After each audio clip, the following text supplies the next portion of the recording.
Hello, everyone, and welcome to a crossover episode. We are doing JKL Media and Set Listing Bruce. Either feed, you will hear this. I am in the hayloft with Lou Hello, everyone. and the podcast mom, Karen. Hello. So we're having a spiritual relationship with the hayloft. Wasn't that what he said? Yes. So we are Set Listing Bruce. My Bruce Springsteen podcast is hitting 1,000 episodes in April. And I asked Lou and Karen, who I do a Babylon 5 podcast with every week, if they would join me. One of the things we do in between Babylon 5 episodes is we each take turns picking something to discuss. We've talked devs, we've talked the English, we've talked Midnight Mass.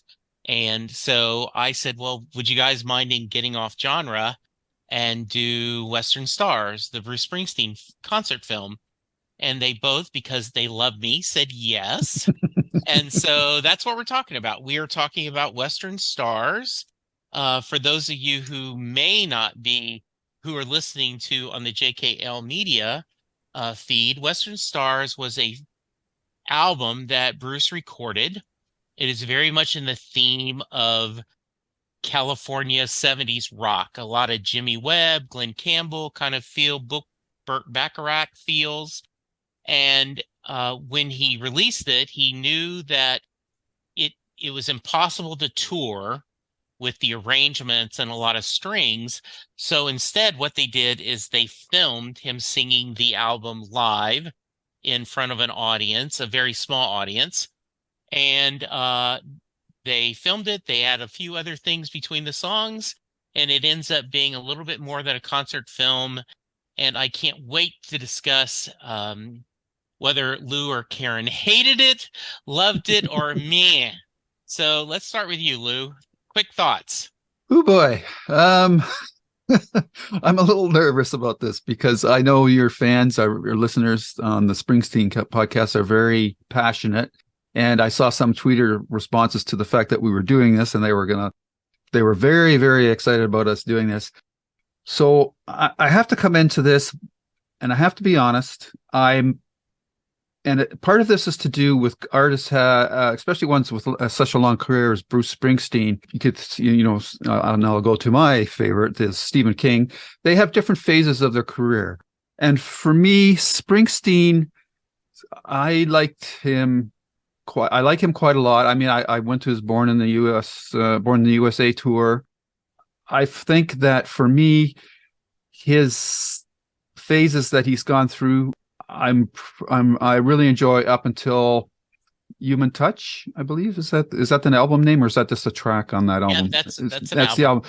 And then after that, he's become a different artist to me. He's slowed down. He's become much more like a Woody Guthrie kind of artist. And I appreciate the music, the sentiment of the songs and that, but the style of music that he does doesn't appeal to me as much. So I have to take that into account for this, because the songs that he does in it are, for me, they're okay, but I can't say I really got too jazzed by any of them. I thought the last one he did, Rhinestone Cowboy, was probably the best song in the whole thing, but that's just me. So Bruce fans out there, please don't hate me. I love the boss. He is the boss for a reason. Yeah. And it's just a musical taste. This style of music is just a little too slow for me. And I appreciated everything that he said and did in the album or in the concert. The lyrics are great in that. It's just the actual content of the music is a little too samey for me from song to song. It is a very mellow album in a lot of ways. So I think that's a very fair. I do now want you to listen to Letter to You, which is his next to last album. With the E Street Band, they recorded it in 3 or 4 days. And Okay. I'm now going to have you on the podcast to discuss that, to see Oh if boy. you like that score. All right. No, and this is a space, as I've told many times when I have people who are not massive Springsteen fans, this is a safe space. The only thing I want is you to give me a answer, not I didn't like it. Okay, well, that makes for a lousy podcast. Exactly. Karen, how about you? What are your thoughts on this? I think I might be the opposite of Lou. There's something I love, which I've never said, actually, I don't think. Well, number one, I love Annie Lennox. And a lot of her solo songs have orchestral backgrounds. And that was something I really loved. I mean, coming from a background of singing and having an orchestra in back of me and that kind of thing. And my brother being part of the Salinas Hartnell Orchestra, I kind of love that sound. And hearing that on this album was a huge treat for me. I also loved the themes because I'm from California, and a lot of this is it's not California based, but like Western based, which is a big thing out there. And, you know, I grew up with my grandparents owning a farm. And if you go outside of my hometown, there's a lot of scrub. So this kind of environment. And I was really just immediately drawn into it. I loved his storytelling. It was a very story-based episode and very lyrical, I thought. And I will say there was a sameness to it, but I loved the background of every song. And I thought, like I said, very lyrical, very pleasing. And okay, that's not the right word because I'm comparing it to other Bruce things. It's not pleasing in comparison with some of his other works. I just think it's different. And we didn't hear that scratchy New Jersey kind of voice that we're used to hearing with him, which again, I mean, I love it as well, but this was very subdued. It was just more of a practiced sound for him, I think. I don't think that's a natural voice for him. So seeing that he actually went to all this, you know, research and, you know, the fact that each song was about something, hitchhiking or, God, I don't remember all of it, a cowboy, an old, an old TV star. Western stars, right. Talking about, So there was something behind each song, and that also appealed to me very much. And I thought it was gorgeous. The barn was lovely, and you know, with strung lights, and him describing that they've done weddings and stuff there. I really, really liked it. I was saying to my husband, you should come watch this with me. He was like, no, thanks. Because he's not into that kind of music video type thing. But I really did. I was sincere and I wanted him to come watch it. And he was like, no, I don't think so. But I can see where he's just not that kind of person. And where I can see, again, there's just not that kind of person that wants to watch a music-based movie. I think it's worth watching if you're at all inclined to watch anything like that. Yeah, the fandom base, there were certainly fans who were unhappy with this because it is very different. I think it is similar in tone, though not musical style, to Nebraska. Nebraska was the album where he did a lot of short stories and very dark stories that, of course, Nebraska, he recorded in his house with a recorder, and they ended up cleaning that up and releasing it. This was a very lush audience, but what I've described to a lot of people is I feel like this is a collection of Elmore Leonard short stories. You know, the guy who wrote Justified and, you know, the others. Lefty. Yep. Yeah, Lefty, that there is that collection of short stories. They are very lyrical, very short story-ish. And I get the idea, Lou, that this is not what you expect when you see Bruce. I did want to start with, and think Karen mentioned that, he talks about the barn as almost another character. It is absolutely beautiful. If you've watched the film, it is, they are in the hay loft. He talks about keeping all this hay, and they built this. I went and saw this in the theater twice. And the first time I was with my wife and Clay and Mary, which is Linda's sister, and Mary's husband, Clay. And Linda reached over and said, how jealous are you of those people in that barn? I'm like, okay, I am so jealous. Because, you're getting this private thing, audience. A full orchestra to a certain degree. There's tons of cellos and violins and bass, and they've got this wonderful the only members of the E Street Band is Charlie, who currently plays organ, Patty is there singing with him, and then Susie Tyrell, who plays the violin and guitar and sings back row with the E Street Band, was one of the background musicians. So I don't know if we'll go through every song, but we'll start with you, Karen. Are there a couple of songs that stand out to you? Yeah, you're going to have to remind me of the names. That's okay. Okay. The one with the accordion solos in it, I really loved. Again, here's another reference for you. I'm going to be like Bruce and equate this to me a little bit. Absolutely. My town was full of migrant workers because Salinas is the lettuce capital of the world. If you eat iceberg lettuce, you eat it from Salinas.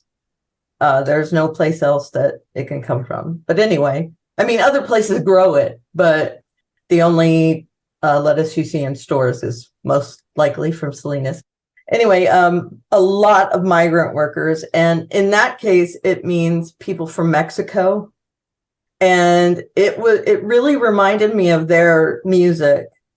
And, we got to listen to it a lot in school and, just from our friends. And, I'd go over to a friend's birthday party and they'd be playing this kind of Spanish feel music with accordions and lots of other, Latin-based instruments.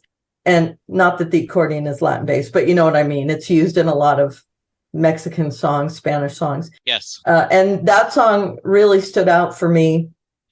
And like Lou said, I liked Rhinestone Cowboy a lot, which I know is not a Bruce song, but I thought he did a really great job on it. I'm sorry. Go ahead. Go ahead. I believe in a different time that would have been a hit on country and country radio. Yeah. I mean, that isn't what they do now, but I believe that back in the 70s or 80s, that would have been a hit. Because right. Yes, he did a great version of that. And I think it's Western Stars that is the one about the aging aging television star. I like that one as well. What is the song with the accordion? Sleepy Joe's Cafe. Thank you. Yes, where I love that. Yeah, he talks about where he walks in on Friday and Monday seems a mile away. That's a very upbeat song. How about you, Lou? Anything that, while you didn't love as a whole, is there any that stand out to you that you might dislike a little less? Yeah, it's not that I dislike them. I just found them all to be kind of like on the same kind of plane. So it was hard for me to pick out one over the other. I do think Tucson Train had the best story, or the story that hooked me the most, about him waiting for his loved one to come to town because he's worked really hard to improve his life. So I want to reemphasize, I love the sentiment of every song that he sings and the story that he tells to set up every song. It's just, and it's a trite, critique to say that of an artist that everything that they do sounds the same.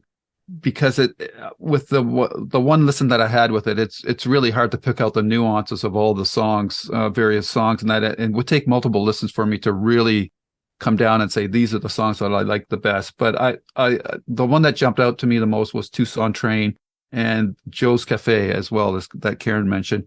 And strictly from an energy perspective, I just found when he sang Rhinestone Cowboy, he sounded and looked or acted a little more like the Bruce that grown to know. Like there was just more energy in that song as opposed to most of the other ones that he did, or that are in the same vein of introspective, contemplation. And that would probably be my biggest critique of the album, is that every song, stylistically and tone wise, they were all the same. Like they were all about, and I don't mean just in how they sounded, but just in their tone, and that they were all about somebody, looking back on their life and with regret or hoping to make changes for the better. And that would be my major criticism of this album, is that the theme of each song is basically the same. So, and I don't know if it was the mix, but for me sometimes, and I do like an orchestra, like Karen said, but to me the orchestra was overpowering the rest of Bruce's band a lot of times. So I couldn't really hear the piano and the guitar picking at the level that I wanted to hear it at. And I don't know if that was a artistic decision or whatnot. So that would be my thoughts on the tracks. It would be interesting if you listen to the studio album, right? Because he did this as a studio album. Then they filmed this and they released the soundtrack. So you have the live versions as well. Did you notice a difference between the two, or? Yes. I think the live versions had a little more energy, which is surprising, right? That you're saying it doesn't. I want to talk for a little bit. You mentioned Tucson Train. By far, Tucson Trains, if I had to pick one track, that is my favorite track. Interesting. Because I know this story.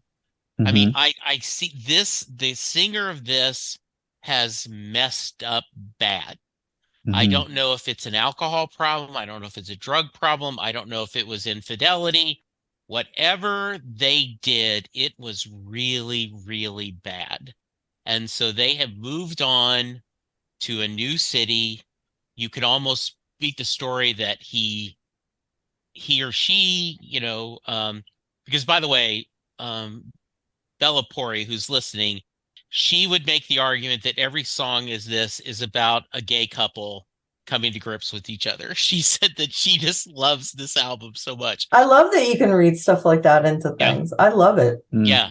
And so I just see maybe he was a white collar, an accountant or some kind of executive, and now then he's rebuilding his life. He's gone. He is working with a crane, and he is doing this. And I just see him calling his significant other and says, give me a weekend.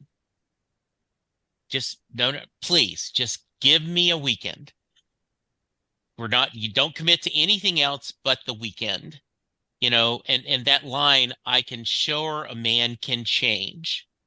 And we don't know if she comes. He says, I'm waiting on the 5:15, and he leaves it. You hope she comes. She hopes that he has a chance. And even if they don't get back together, maybe they at least could be some mutual respect. Little Steven, when he was touring, did a version of this live. Bruce has not done any songs on his latest tour from this album. And I think part of the reason is exactly what you're saying, Lou. This is not something that's going to get the crowd up and, except hardcore fans. There is a lot of love about Western stars. The idea that you're this fading Western actor that's now doing Viagra pills. And you could actually, he said, I got shot by John Wayne once, and that's bought me a lot of drinks. And I love the phrase, I woke up this morning and my boots were still on. His version of I'm still here. I'm still going. Yeah, and you can also take that as I got so drunk last night that I passed out with my clothes on. Absolutely. Let's talk a little bit of Bruce wrote the soundtrack. So the orchestra that is playing between the songs and with the films he wrote that music as well, which I was pretty impressed with because I didn't know Bruce could write a soundtrack. He got credit for directing this. Tom Zimney is the guy that has done multiple documentaries about Bruce, and that is they worked together. And Bruce said that really all he did was, hey, maybe we should do this. But Tom was kind enough to give that. Talk anything you want to share, Lou, about some of the stories or the dialogue between the songs. I was intrigued because I haven't followed Bruce that closely since, like I mentioned, you've been touching that. But he mentioned, I believe it was before Tucson Train, about the fact that he has had a bad habit of pushing loved ones away, which I was not aware of. And I can't really think of any. I mean, he had that one prior marriage with the model. I don't remember her name now, but Julianne Phillips. And he said that a lot of that came out of the fact that he did it because it was sort of expected of his lifestyle to do that. And I don't know if that is what played a part in that story or not, because I always thought it was weird that she looked a lot like his current wife, Patty, right? But just a younger version. And I thought, boy, that must have been hard for her to take. But whatever issues they have had, they've apparently worked it out because they seem very close in the movie. So that was probably the main piece of storytelling that he told that stood out to me. And then just it's talking about the themes about the only really things that we have in life that are worth having are like the love and kinship of family, which is a theme that we see all the time in a lot of different works and that. So those were the main things that came out for me. So it was that, and the fact that people make mistakes and they have to learn from them and try to better themselves. It's just a very positive, hopeful message delivered in a even-keeled manner. I guess I would have. Yeah. The one thing I would have liked in this would have been, maybe one fast song. Like, I don't have to have a Jungle Land or 10th Avenue Freeze Out, but just something with a little more like Rhinestone Cowboy in the middle of the sets list. Because most albums you have like this, this quiet songs, and you build up to something fast and you go down again, which is fine. But this one was just on an even keel all the way through, and to really appreciate the intricacies and the treasures that it have would take multiple listens. And within the time frame that we had to do this, that wasn't possible for me. So I don't want to give like a final rating or anything on it, because I would need to listen to it more to appreciate those all the nuances that you were pointing out that I haven't picked up on yet. Yeah, so the line is, for a long time, if I loved you and if I felt a deep attachment to you, I would hurt you if I could. It was a sin, and I still have days where I struggle with it. Which I found surprising. Yeah. So in his biography, which came out before this, and he talks a little bit about on Bruce on Broadway, that in his biography, he talked a lot. He has struggled with depression his whole life. Oh, okay. And he tells the story that he is at dinner with Julianne, and he is staring at her going, she is absolutely beautiful. She loves me 100%. But if she really knew me, she would not love me.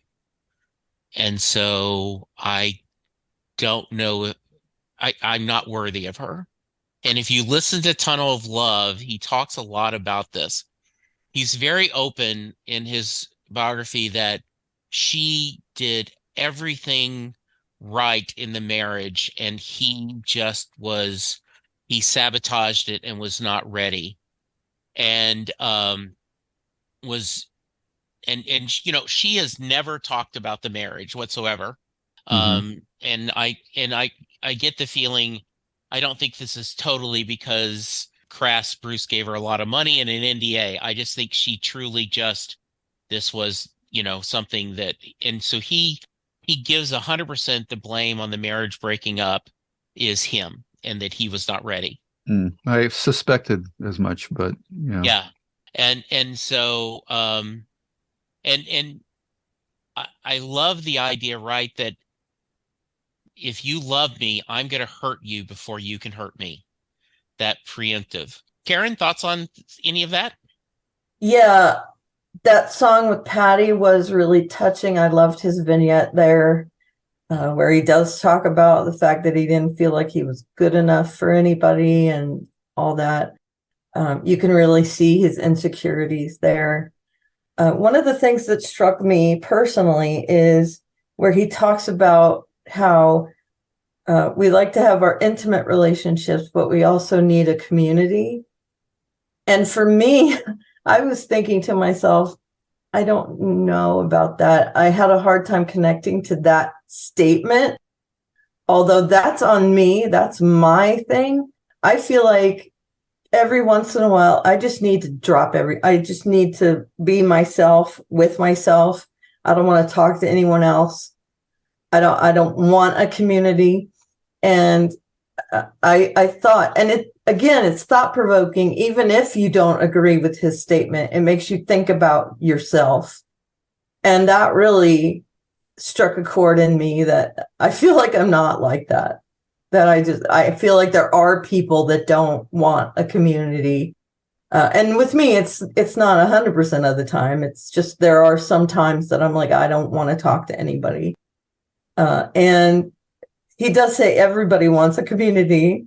And I was shaking my head. Nope, not everybody does. What I read that to mean is we are both. We need the community and we need a solitary time. And I would argue, yes, you have a community of Lou and I, and yes, and Charles and other friends that you have built in there. And you have a wonderful community with your Sean. So, but at the same time, we are solitary people. And I think the discussion is that dual combination is, as he talked about, we're explorers, yet we're also introverts. And it's a really well done. Mm-hmm.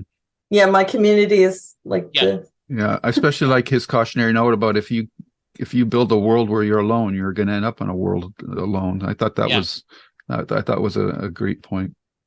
And which is it's something that I think about, is that am I gonna live out my last days with just my husband next to me and no one else around? And so, I mean, that's something that I think about, is that, is my community that important? And you guys are.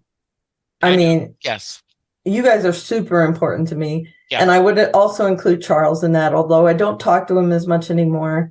I would love to have him back in the fold of my community. Yeah. So, but he and I got really close doing the podcast that we did. I feel like you guys are more my community than anybody else. I'm estranged from my family, and it worries me that I'm not upset by that. And I have connections with my husband's family, which is good, but we don't talk to them very often. So again, that little vignette, I mean, it brought me to this whole thought, this whole introspection about myself. So that really hit me as well. But the thing with Patty, I thought was great. And the fact that they sung that song together. Yeah. Was cool. The studio versions, she does not sing with him.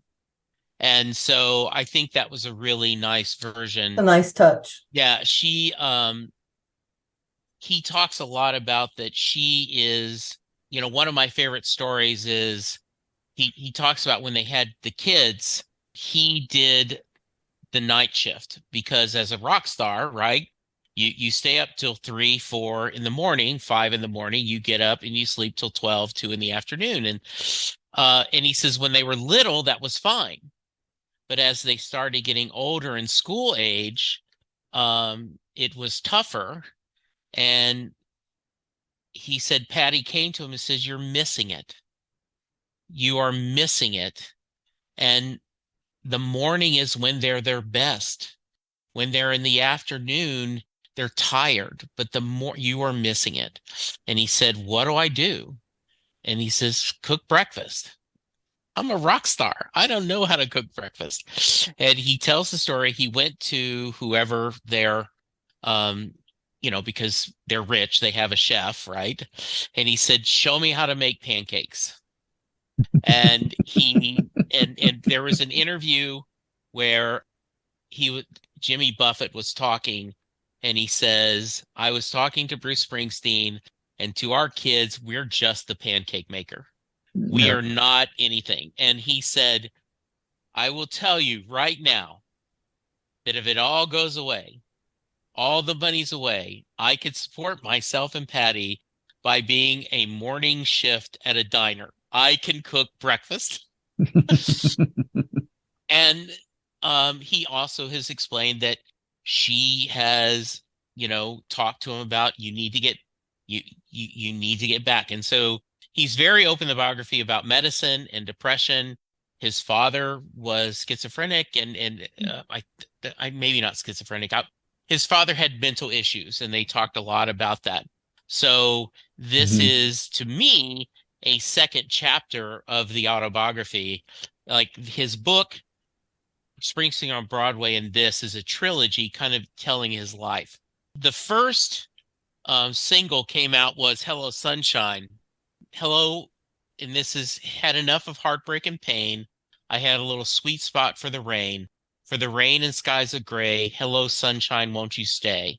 I always liked my walking shoes, but you can get a little too fond of the blues.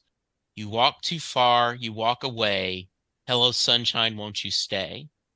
I love the idea that if you aren't careful, you can fall in love with the blues. You can fall in love. And one of the other lyrics he said, or statements he said, is, we don't know how to hold on to love, but we know how to hold on to hurt. Any thoughts on that, either one of you? Absolutely. I think that's shown in the fact that everybody wants their stories about their heroes to be dark. It's got to be dark. It's got to be dark. It's got to be, if it's not dark, it's not good. And dark is easier to do than light, because just turn on the news and you see nothing. Like how often do you get a good news segment? It's usually like an add-on thing that they throw in at the end of the broadcast, like along with your fashion show news or whatever, or people's, the famous people's up-to-date antics or whatever.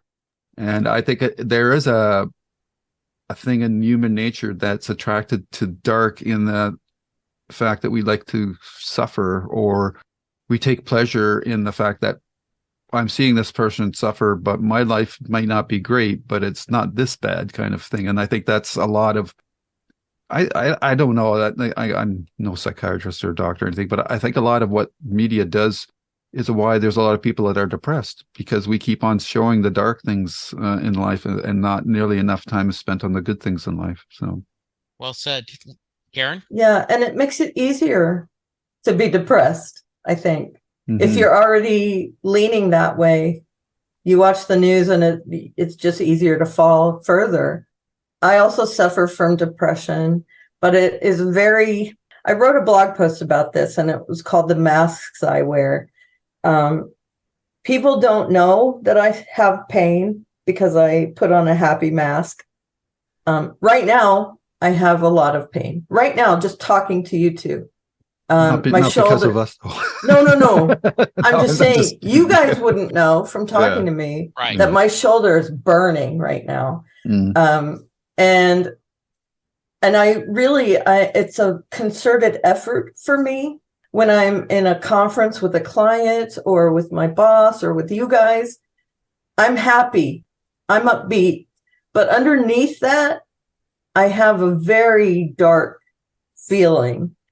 And I feel like there's a huge swath of society that has that same underlying depression, and we don't talk about it. And I love that he's open about it and open about his family. A lot of people wouldn't admit that their father had issues and that it's passed down to him and that he takes pills and, or medicine, whatever. I'm not talking about drug pills. I'm talking about. Yeah. I also take a pill for my mood. It also helps with pain. So I don't think there's anything shameful.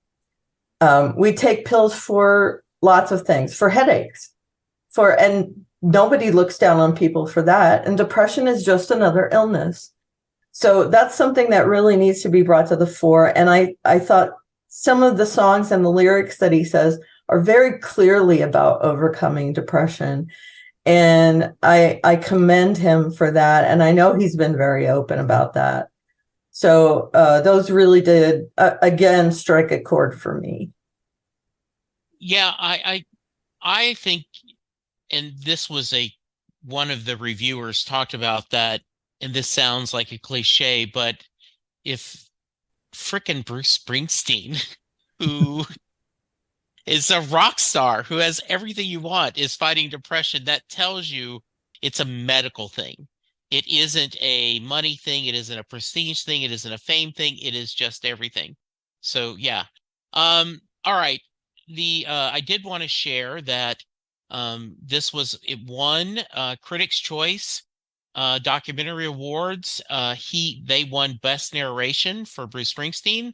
So he's got that along with his Golden Globe and Grammys and Oscar. And it was nominated for Outstanding Achievement in Sound Editing, did not win. This was it is another piece of his, his product. I did want to mention, and then we'll wrap it up. Moonlight Motel is the last song till Rhinestone Cowboy, and it's all about a guy going to where you assume he and his wife would spend times. And he kind of talks about that the hotel is now boarded up, but it brings back happy memories. And I had a listener, as you both know, I end every podcast with the Mary question. Does Mary get in the car? And someone said yes. And Moonlight Motel, he said him and Mary got in the car. They drove to California. They built a life, and Mary has now died. And Moonlight Motel is him mourning her. And so the answer is yes. Yes. She got in the car. And so I thought that was, if I don't know if that is the right answer, but it should be. So I do think the film is a beautiful film to look. The scenes out in the West with the horses and the desert and him driving the El Camino is just absolutely a beautiful film. Any final thoughts, Lou? No, it's a very well made and produced project. As you mentioned, the scenery, the barn, everything about it is really cool. I think the only thing in the concert I would have liked is some audience shots. I don't even know if there was any, to be honest. Mostly from the back of the head, if any. Yeah, it's they kind of did weird. Not show you that. Yeah, it's kind of weird that they didn't do that. But yeah, it's it's something that I can appreciate, and this is something that will come up when we do our next special, because I'm going to return the favor on you, because one of the, and I don't want to hijack this too much because this is about Bruce, but you struck me with the idea that I think and I believe it's my turn next, right? So I'm going to introduce you guys to a Canadian band, the Tragically Hip. I have heard them. You've heard them or heard I of them? I have heard of them. Okay. Because they, in a way, are corollary to, because like Bruce in Canada, we think of the Tragically Hip, they provide the soundtrack of our lives. So they're a universally loved band in Canada, across Canada. Never made it in the States, despite several attempts. But back in, it was 2015, I believe, the lead singer, Gord Downie, was diagnosed with brain cancer, terminal brain cancer. So in 2016, he wanted to do a cross-Canada final goodbye tour with the Tragically Hip. And it's just an amazing tour de force of, willpower and support from everybody. And I just want to introduce you to these guys. They're kind of a rocky bluesy band. They do some whimsical stuff, but a lot of the reason why they're so popular is that they incorporate real news events that happened in Canada into their songs. So I'm really looking forward to doing that. And this is my two-pronged ambling. Then hopefully that some people that listen to your Bruce Springsteen podcast will come over to the JKL Media podcast and listen to this episode. Hopefully introducing a new start, a new group to you. And they have the same vibe in a certain way that Springsteen has, because they talk about real life things, but their lyrics are, they're more open to interpretation. They're much more poetic, I guess you could say, but they're much like Springsteen. They're so entwined with the psyche of the country. I think it would be safe to say that Springsteen's the voice of the United States for a lot of people. I mean, it's a bit different in the States because you're such a bigger country than Canada, that there's, very different cultures in that. But I think generally, you could say Bruce Springsteen and everybody, yeah, he's the boss, and for a reason and whatnot. He talks about the blue collar workers and so forth. So very similar vibe. And Springsteen is, for a guy, he's 70 something now. Yeah, 73, 74. 73. I think 74 in September. So I don't know. This was done in 2019. He's remarkably preserved for his age. I mean, if he's not moving and he's just standing there, you wouldn't know that he was 70. He looks like he's in his 50s. You can see it in his movements and that he's his age, but he's one of a kind for sure. And I recommend you, when you have time, Google the latest tour and watch a few clips from him, like whether it's Glory Days, Dancing in the Dark, 10th Avenue Freeze Out, whatever, you pick one. And he's not moving quite as much as he used to, but he's still pretty active, so that's great. Like, the only person that's impressed me like that is William Shatner. I mean, the guy just turned 93 and you wouldn't know it, right? It's unbelievable. So one of my Unscripted with Skip and Josh is a podcast that's from Canada, and Skip's been on the podcast multiple times. He's a huge Springsteen fan. And they talk about the Tragically Hip all the time, that it's their favorite band. Yeah. So I'm really looking forward to looking at that. They're both Canadian. So that'll be great. So you're going to give us a playlist there? Yeah, I've just composed an email, but for some reason now I can't find the send button. Gary did. Okay, and along that vein, yes, I talked to you guys about this last week when we talked about watching this. I highly recommend Play from David Grohl. He is David Grohl and I share a high school. He went to my high school for a couple of years. His mother taught there, and we overlapped by a year. And then he was it's on Wikipedia, so I'm not afraid to say it, but he smoked a lot of pot. Yeah. And his mother wasn't happy, so she sent him to a private boarding school. Okay. It was, in our town. It was not too far away, but so he got sent away and I stayed there another year. So I have a fondness for his music. I have started from Nirvana. One of my teachers found me working at a store at Walden Software back then. She came in and she's like, do you know, because I had the CD from Nirvana, and she said, did you know that David Grohl is in that band? And I was like, yep. So we chatted about it. And so I've been a fan of his since way back. And he did a video. It's about 30 minutes long, and he plays every instrument. Okay. It's around in a circle, and they spliced it so you see him playing with himself, and no, not playing with himself, but you know what I mean? Yes. He plays all the instruments together in a song, and he also introduces it with, his own personal thoughts. So I would highly recommend that. And maybe down the line, we'll talk about that. I mean, I think that would be cool. I would love that. That sounds great. All right. We won't rate this, but thank you guys for joining me. It is, this is a perfect way that two of my best friends join me as we celebrate 1,000 episodes of Set Listing Bruce.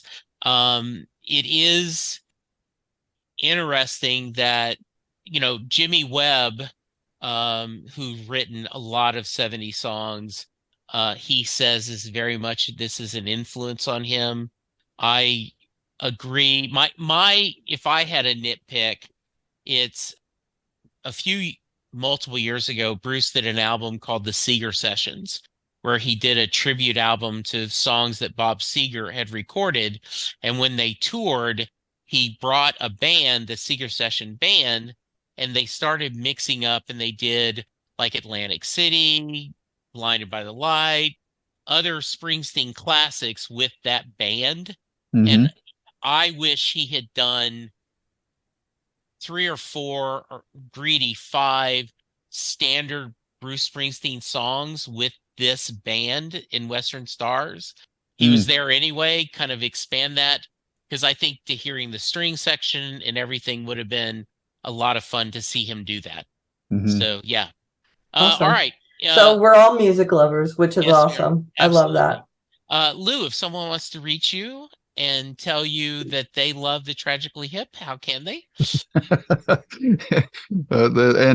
Bruce fans out there, please don't hate me for not being overly gushy about this, but no, I have to be honest with my reaction to it. So, and I need to get you. We'd already been talking about you having on Set Listing Bruce to talk about Canadian music. But now that I know you're in the Born in the USA tour, we got to have you on. So we'll make that happen. God, that goes back a long time ago. Yes, absolutely. Yes. Okay. Well, until that happens, you can find us on YouTube at Lou's Reviews, where we, besides our JKL media podcast, doing one-offs like this, we also review Babylon 5, host a Stephen King podcast along with Karen, and I do a solo writers interview podcast with various writers, fiction writers generally. And on Twitter, you can find me at Lou W. Sitzma or at S King Podcast. All right. And Karen, who has been on the podcast several years ago, we did Nerd Rock. Yep. We talked about, I thought you were going to pick the Weird Al Yankovic film for our next discussion. We were going to pick. Yeah, I love Weird Al. Because I have not seen that yet. I went to see Weird Al, who opened for the Monkees. So I went to see that concert. I have not seen Dave Grohl live, except for in high school. So I haven't gone to any of his concerts. But yeah, I maybe should have talked about Weird Al. But that movie is a parody, essentially. You're talking about Weird. Yeah. Yeah, it's funny. And I love that Weird Al had a part in writing it. But anyway. All right. I am at Elevaria on the Twitter machine, and there's a link in my bio to my blog at which you can find a bunch of other links, one of which is Set Listing Bruce. Absolutely. Yes. So thank you guys. As always, I appreciate you. If you've never watched Babylon 5, check it out. Watch a few episodes and check us out. It is a tough show just to pick a random episode to watch, but it is definitely worth the time. If you are looking for if you are a horror fan, have you not seen Midnight Mass, I urge you to watch that and then come back and hear our discussion on it. Same thing for Devs. It was really an interesting series. And we have a lot of Station fun. 11. Yeah. Oh, and Station 11. Absolutely. All of them have been good. Actually, the English as well. Was great. Yeah. So we've really been having a lot of fun. So thank you, Karen. Thank you, Lou. I love you both so much. Me too. I appreciate you. Ditto. And listeners, stay safe. Be kind. We'll talk to you soon. Goodbye. Bye. Bye-bye. And see. The proceeding has been a JKL Media production.